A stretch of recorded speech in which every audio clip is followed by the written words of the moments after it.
Cerita novel Perintah Kaisar Naga bab selanjutnya. Ojo lali subrek, like and comment ya, yuk gasken. Chen Ping, mereka melangkah ke lantai 2. Dunia di lantai 2 terlihat sedikit lebih baik daripada lapisan pertama, tetapi hanya sedikit. Karena dunia lapisan kedua ini juga terlihat sangat sunyi, belum lagi aura langit dan bumi, dan tidak ada sumber daya untuk dibicarakan.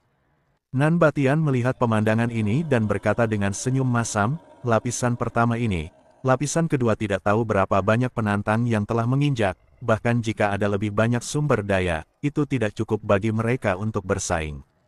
Petik 2. Dan para biksu di dunia ini, semuanya dibantai seperti mangsa, dan tanpa sumber daya, kehidupan para biksu akan sangat berkurang, dan mereka perlahan-lahan akan mati.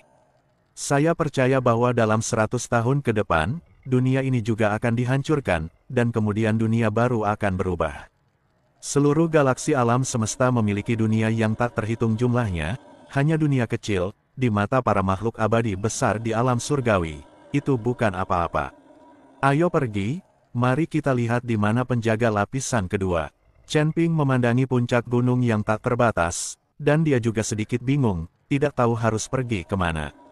Tuan Chen, saya pikir sebaiknya kita bertanya secara terpisah dan mencarinya, jadi bisa lebih cepat.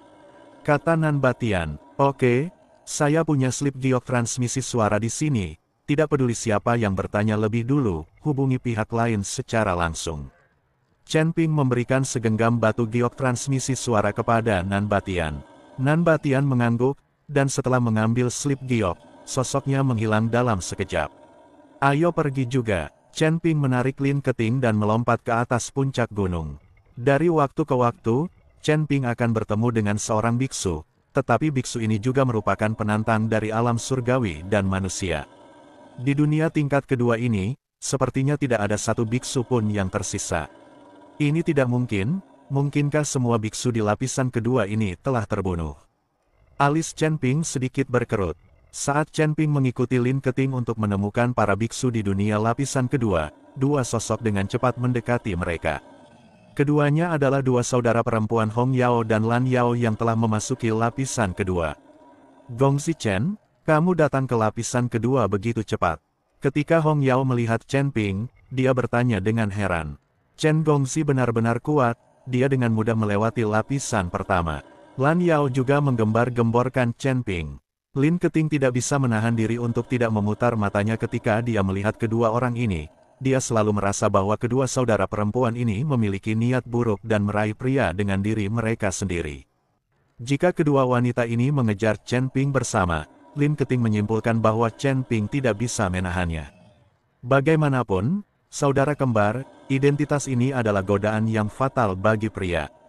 Kalian berdua masih di lantai 2, bukankah kamu menemukan penjaga di lantai 2? Chen Ping bertanya. Aku menemukannya, tapi pihak lain terlalu kuat, dan saudara perempuan kita sama sekali bukan lawan. Saya hanya bisa berkeliaran di sini, menemukan beberapa sumber daya untuk dibudidayakan terlebih dahulu, dan melihat apakah saya dapat menemukan kesempatan untuk menantang lagi. Hong Yao berkata tanpa daya, bawa aku ke sana, mungkin aku bisa membantumu melewati level ini. Kata Chen Ping, Chen Gongzi, tangga ke langit ini perlu ditantang oleh diri Anda sendiri. Bagaimana Anda bisa membantu? Jika Anda dapat membantu, kedua saudara perempuan kita akan naik bersama sejak lama. Kata Lan Yao, bawa aku dulu, dan aku akan menjelaskannya padamu nanti. Chen Ping sedikit bersemangat. Saya tidak menyangka akan semudah itu untuk menemukan penjaga.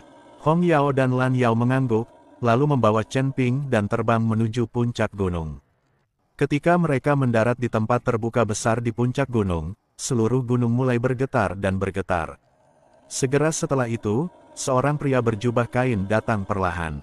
Ketika dia melihat Chen Ping dan mereka, alisnya sedikit berkerut, kembali dan berlatih. Dengan kekuatanmu, apakah kamu ingin lulus ujian? Petik 2. Senior, kali ini bukan dua saudara perempuan kita, ini tantangan Chen Gongzi. Hong Yao buru-buru berkata. Pria berjubah kain itu melirik Chen Ping, dan berkata dengan lebih menghina, 3 tingkat alam Mahayana. Ini tidak sebagus kalian berdua, tidak ada minat. Lelaki berjubah kain itu berbalik hendak pergi, dan saat dia berbalik, Chen Ping tiba-tiba mengayunkan pedangnya. Kekosongan di sekitarnya meledak seketika, dan ribuan pedang menghujani pria itu. Tubuh lelaki berjubah kain itu lenyap seketika, dan saat ia muncul lagi, ia telah terhindar dari hujan ribuan pedang. Pembudidaya pedang, pria berjubah kain itu menatap Chen Ping dengan heran. "Senior, saya seorang kultivator universal, saya tahu segalanya," kata Chen Ping sambil tersenyum. "Aku tidak peduli jenis kultivator apa kamu harus mencicipi hujan pedangku." Setelah pria berjubah kain selesai berbicara, sebuah pedang panjang tiba-tiba muncul di tangannya, dan ribuan hujan pedang meledak ke arah Chen Ping. Chen Ping mengerutkan kening. Dia tidak menyangka bahwa pihak lain juga menggunakan pedang, dan kekuatannya cukup mengesankan. Ledakan, Chen Ping buru-buru mengayunkan pedangnya untuk memblokir, mengeluarkan niat pedang yang tak terkalahkan. Dalam sekejap, seluruh dunia berubah menjadi lautan pedang. Lin Keting dan saudara perempuannya Hong Yao dan Lan Yao bersembunyi jauh. Niat pedang Chen Ping dan lelaki berjubah kain itu bertabrakan dengan keras di udara. Cahaya pedang itu seperti pelangi, dan energi pedang ada di mana-mana. Seluruh gunung tampak tenggelam dalam lautan pedang. Kedua sosok itu bergerak cepat di tengah hujan pedang dengan kecepatan yang sangat tinggi sehingga hampir mustahil untuk dilihat dengan mata telanjang. Chen Ping merasakan bahwa niat pedang lawannya sangat tajam, dan setiap pedang membawa kekuatan penghancur, seolah-olah akan merobek langit dan bumi. Dia sama sekali tidak berani ceroboh. Pedang panjang di tangannya menari-nari seperti angin. Cahaya pedang berkelebat, membentuk serangkaian tirai pedang, mencoba menahan serangan lawan. "Ilmu pedangmu bagus, tapi masih jauh dari sempurna." Pria berjubah kain itu mencibir, dan menggoyangkan pedang di tangannya dengan keras. Cahaya pedang itu langsung berubah menjadi ribuan bayangan pedang, turun seperti hujan badai. Chen Ping mengerutkan kening, dia tahu bahwa ilmu pedang lawan telah mencapai tingkat yang sangat tinggi, dan dengan kekuatannya saat ini, dia mungkin akan kesulitan untuk melawan. Namun, dia tidak mundur. Sebaliknya, dia terus merasakan niat pedang lawan selama pertempuran, mencoba menemukan kelemahannya. Pedang panjang di tangan Chen Ping tiba-tiba melaju kencang, cahaya pedangnya bagaikan kilat, seketika menerobos tirai pedang lawan dan mengarah langsung ke tenggorokan pria berjubah kain itu. Sekilas terlihat keterkejutan di mata lelaki berjubah kain itu, tetapi dia segera menenangkan diri. Dia melesat dan dengan mudah menghindari serangan mematikan Chen Ping, lalu dia mengayunkan pedangnya ke belakang. Cahaya pedang itu bagaikan seekor naga, mengarah langsung ke dada Chen Ping. Chen Ping merasakan tekanan yang kuat. Dia tahu bahwa jika dia terkena pedang ini, dia pasti akan mati. Dia tidak berani menghadapinya secara langsung, dan dengan cepat mundur. Pada saat yang sama, dia melesat dan menghilang dari tempat itu dalam sekejap. Kemudian dia muncul di belakang pria berjubah kain dan menusuk dengan pedang di tangannya. Pria berjubah kain tampaknya telah mengantisipasi hal ini dan menghindari serangan Chen Ping dengan mudah. Kemudian dia mengayunkan pedangnya ke belakang, dan cahaya pedang itu secepat kilat, langsung menuju ke punggung Chen Ping. Chen Ping merasa merinding. Dia tahu dia tidak bisa menghindarinya dan hanya bisa menghadapinya secara langsung. Pedang panjang di tangannya bergetar hebat, dan cahaya pedang langsung berubah menjadi bayangan pedang besar, bertabrakan dengan cahaya pedang lawan. Ledakan, dua niat pedang yang kuat bertabrakan dengan keras di udara, mengguncang seluruh gunung. Chen Ping merasakan hentakan kuat dan tanpa sadar mundur beberapa langkah, dengan jejak darah mengalir dari sudut mulutnya. Lelaki berjubah kain itu tidak berhenti, dan ribuan hujan pedang pun turun bagai air pasang, gelombang demi gelombang. Setiap energi pedang mengandung kekuatan dahsyat, seolah-olah dapat menghancurkan ruang. Chen Ping melawan dengan sekuat tenaga, pedang pembunuh naga di tangannya menari-nari di tengah hujan pedang yang lebat, menciptakan lingkaran lengkung cahaya berwarna perak. Setiap kali pedang diayunkan, disertai dengan suara keras benturan logam, seperti tabuhan genderang perang. Kamu punya beberapa keterampilan." Lelaki berjubah kain itu mendengus dingin, lalu menggoyangkan pedang di tangannya dengan keras. Dalam sekejap, kepadatan hujan pedang meningkat beberapa kali lipat. Chen Ping diam-diam mengerang dalam hatinya. Ilmu pedang pria ini tidak hanya kuat, tetapi juga beragam, membuatnya kewalahan. Namun semangat pantang menyerah dalam tulangnya bangkit sepenuhnya, dan dia meraung, "Kalau begitu mari kita coba." Teknik pedang 9 bayangan. Chen Ping memamerkan keterampilan pedangnya yang unik dan menuangkan seluruh kekuatan spiritualnya ke dalam pedang tanpa ragu. Dengan kemunculan 6 sosok pada saat yang sama, Chen Ping, yang awalnya bertarung sendirian, mengepung pria berjubah kain itu saat ini. Tubuh pedang tebasan naga bersinar terang, dan setiap ayunan pedang membawa momentum yang gigih, seolah-olah ingin benar-benar menghancurkan semua rintangan di depannya.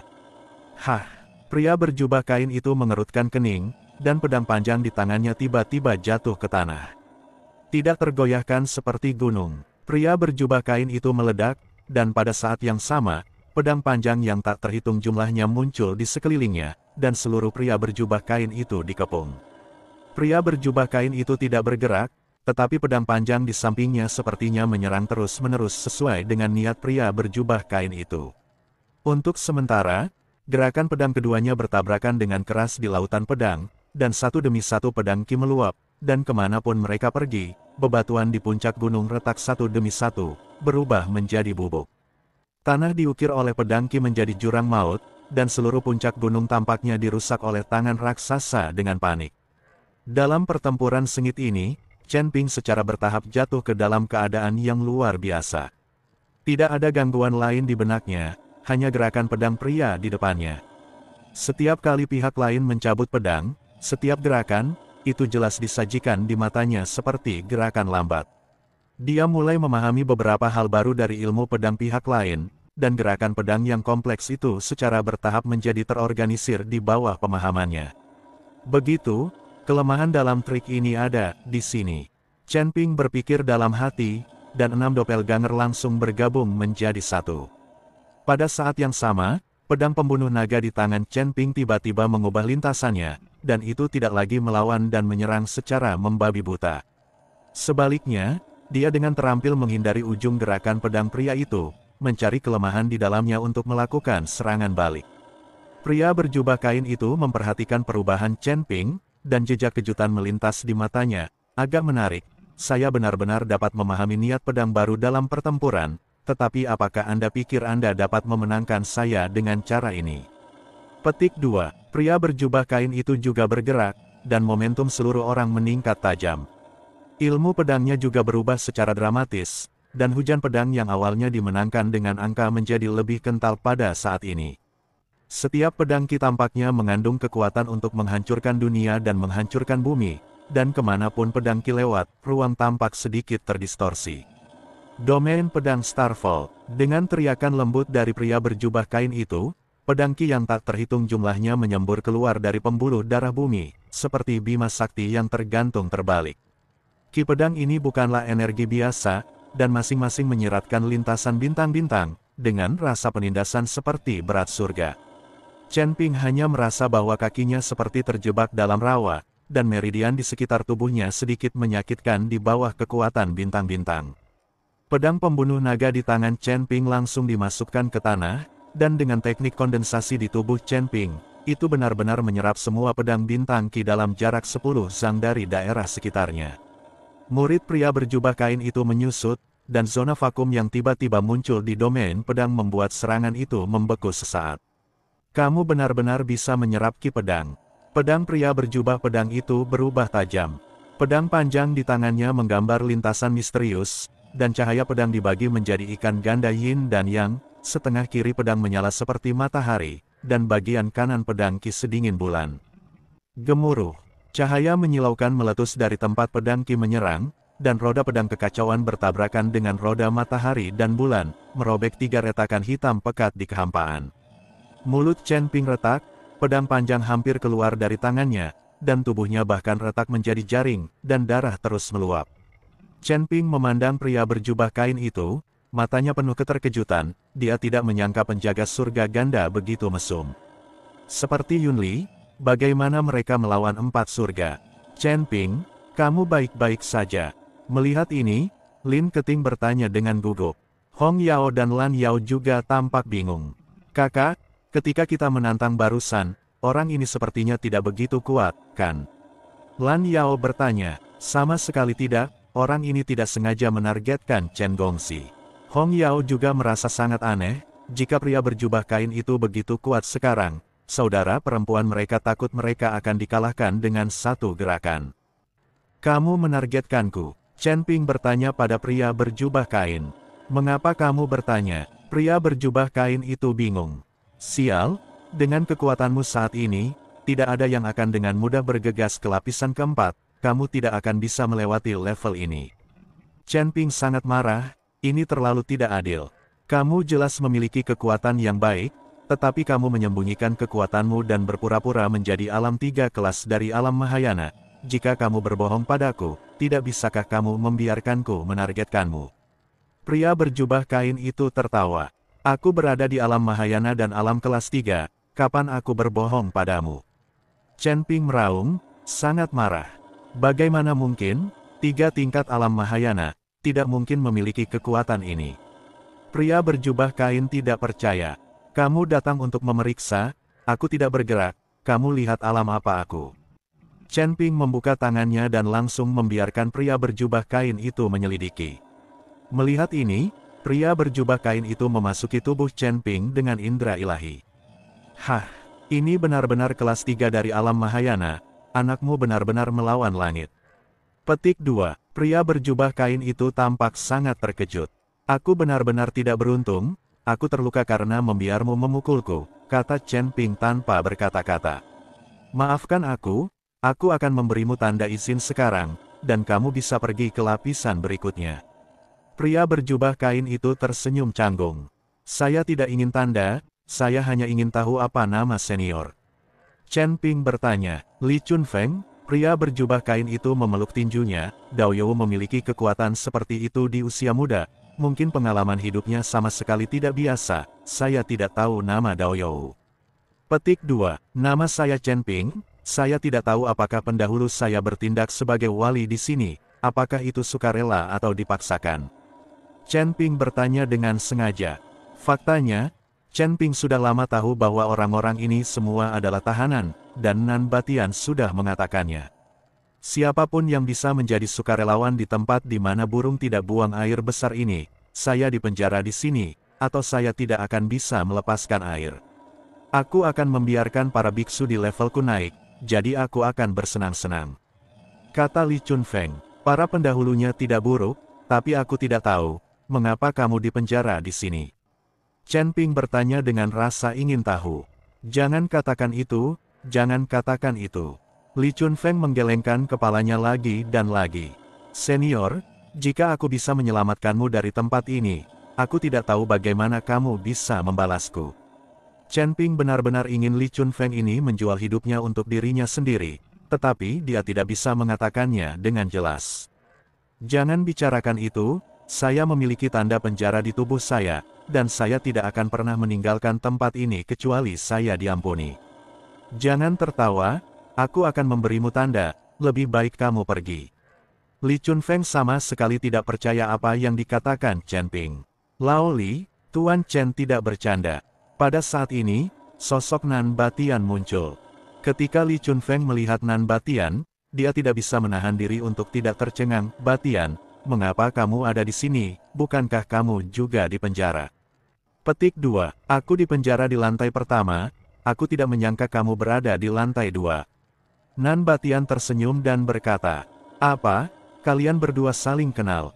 Chen Ping terkejut. Nan Batian tersenyum, bukan hanya aku yang mengintip gadis peri emas yang sedang mandi, kami berdua menontonnya bersama. Chen Ping tertegun sejenak, dan menatap Li Chunfeng dengan tidak percaya. Mengenakan jubah panjang, memegang pedang panjang, dan tampak seperti tulang angin peri, bagaimana Anda bisa melakukan hal seperti itu? Diam untukku, Li Chunfeng memelototi Nan Batian. Chen Ping mengerti, mengapa Li Chunfeng tidak mengatakan mengapa dia baru saja di penjara, karena dia malu. Lao Li, Tuan Chen dapat memecahkan segel penjara, dan kemudian membantumu keluar dari sini, kamu hanya perlu setia kepada Tuan Chen selama 300 tahun. Nan Batian berkata kepada Li Chunfeng. Benarkah? Li Chunfeng menatap Chen Ping. Chen Ping mengangguk, lumayan. Petik 2, memecahkan segel penjara membutuhkan penderitaan hukuman surgawi. Dapatkah kekuatanmu menahan kekuatan Dao surgawi abadi emas? Li Chunfeng memandang Chen Ping dengan tidak percaya dan bertanya. Chen Ping memandang Li Chunfeng dan menemukan bahwa orang ini lebih jujur daripada Nan Batian. Nan Batian bahkan tidak memberitahunya, dan dia hampir dihancurkan oleh surga.